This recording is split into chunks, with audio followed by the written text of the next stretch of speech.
Students, previous class में हमने को फैक्टर्स की प्रॉपर्टी पर बेस्ड आपको थ्योरम बताया था। तो उसी थ्योरम पर बेस्ड हमारा एक क्वेश्चन है।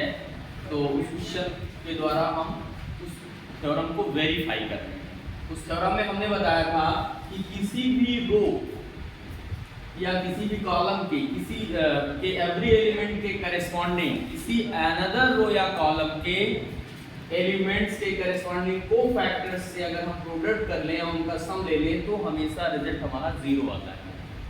ठीक है, तो उसी पर बेस्ड क्वेश्चन हम लेकर के उसको वेरीफाई करते हैं, यानी उसको प्रूव करते हैं। तो हमारा यहाँ पर जो हमारा प्रूफ है वहां पर फर्स्ट रो के एलिमेंट a11, a12, a13 का प्रोडक्ट थर्ड रो के एलिमेंट्स के करस्पॉन्डिंग को फैक्टर से किया गया है और हमको ये प्रूव करना है कि ये 0 है।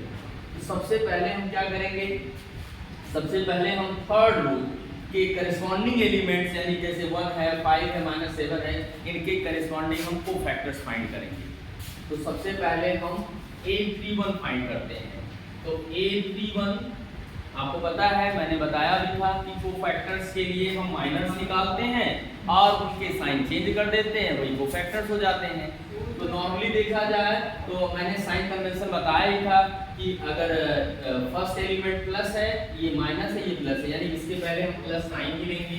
ठीक है, और फिर मैंने क्या कहा था कि जिस एलिमेंट के करस्पॉन्डिंग हम कोफैक्टर्स निकालते हैं वो जिस रो या कॉलम में उसको डिलीट करेंगे। तो कहने का सेंस हमारा 1, 5, -7 और 2, 6 को डिलीट करेंगे तो हमारा जितना मैंने रिंग में किया है इतने ही एलिमेंट्स बचेंगे। तो इन एलिमेंट्स को हम सेकंड ऑर्डर की डिटरमिनेंट बनेगा -3, 5, 0, 4। अब इसकी वैल्यू हम डायगोनली मल्टीप्लाई करके निकालते हैं। तो -3 × 4 क्या हो जाएगा, -12 और -0 × 5 0 हो गया, तो अल्टीमेट हो गया -12। इसी तरह से बच्चों a32 हम जब निकालेंगे तो अगर ये प्लस है तो इसके बाद अल्टरनेट माइनस ही होगा। तो यहाँ पर पहले ही हम माइनस साइन लगाते हैं और अब की बार हम क्या करते हैं, अब की बार हम सेकंड कॉलम और थर्ड रो को डिलीट करेंगे। यानी इस एलिमेंट के करस्पॉन्डिंग देखिए तो इस कॉलम को यानी C2 को और R3 को डिलीट करेंगे तो हमारा डिटरमिनेंट क्या बनेगा, 2, 5, 6, 4। ठीक है बच्चों, 2, 5, 6, 4, क्योंकि हमको C2 और R3 दोनों को डिलीट करना है, तब जो एलिमेंट बचेगा वही इसका होगा। तो ये हो जाएगा आपका इक्वल -4 × 2 = 8 और -6, 5 = 30। तो क्या हो जाएगा, ये आपका हो जाएगा -22। ठीक है, और ये हो जाएगा आपका 22। क्लियर। इसी तरह से a33 निकालेंगे तो ये आपका अब ये प्लस है माइनस है, अल्टरनेटिव प्लस साइन के साथ ही लिया जाएगा। अब हम क्या करेंगे, हम C3 को डिलीट करेंगे और हम R3 को डिलीट करेंगे। तो हमारे एलिमेंट्स क्या बचेंगे, जो मैं रिंग में लिख रहा हूँ, ये हमारे बच जाएंगे 2, -3 और 6 और 0। डायगोनली मल्टीप्लाई करेंगे तो 2 × 0 0 हो गया, माइनस फिर यहाँ आएगा ये तो फार्मूले का माइनस है और वैल्यू को जब प्रोडक्ट करेंगे यहाँ भी माइनस होगा तो 6 × 3 = 18 -18 हो जाएगा।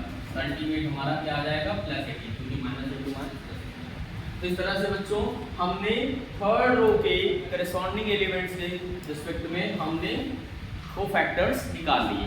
अब हम गिवन एक्सप्रेशन में उसको पुट करेंगे और रिजल्ट निकालेंगे। तो a11 की वैल्यू हमारी क्या है, 2 है, ध्यान देना। a11 की वैल्यू हमारी 2 है और a12 की वैल्यू हमारी क्या होगी, -3। 12 का मतलब फर्स्ट रो और सेकंड कॉलम का एलिमेंट, क्योंकि आपको पहले ही बताया गया aij का मतलब ith row and jth column. तो उसी तरह से तो यहाँ पर आपका a13 इसकी वैल्यू क्या हो जाएगी बच्चों, 5 हो जाएगी। ठीक है, तो मेज कर देते हैं। तो फिर अब इसकी वैल्यू हम पुट करेंगे गिवन एक्सप्रेशन, क्योंकि अब हम सारी वैल्यू हमको मिल गई है। स्मॉल a11, a12, a13 और कैपिटल a31, a32 और a33 की वैल्यू मिल गई, इसको पुट करेंगे। फिर हम पुट करते हैं तो हमारा a11 A31 into A31 plus A12 और इसका कोफैक्टर A32 और प्लस A13 और कोफैक्टर A33 और इसकी वैल्यू क्या हो जाएगी बच्चों?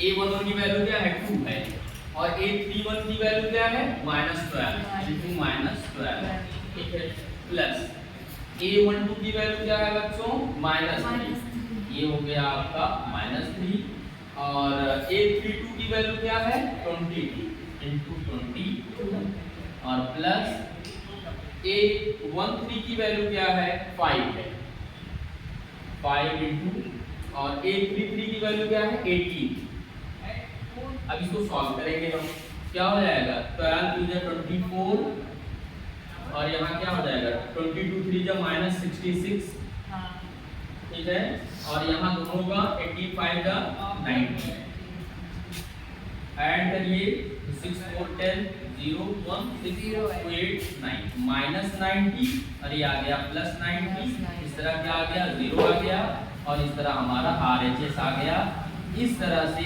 ये आपका वेरीफाई हो गया प्रूव हो गया। तो जो पिछला थ्योरम मैंने पिछली क्लास में बताया था उसको एक एग्जांपल के द्वारा मैंने प्रूव कर दिया। तो उम्मीद करते हैं आपको ये अच्छे से समझ में आया होगा।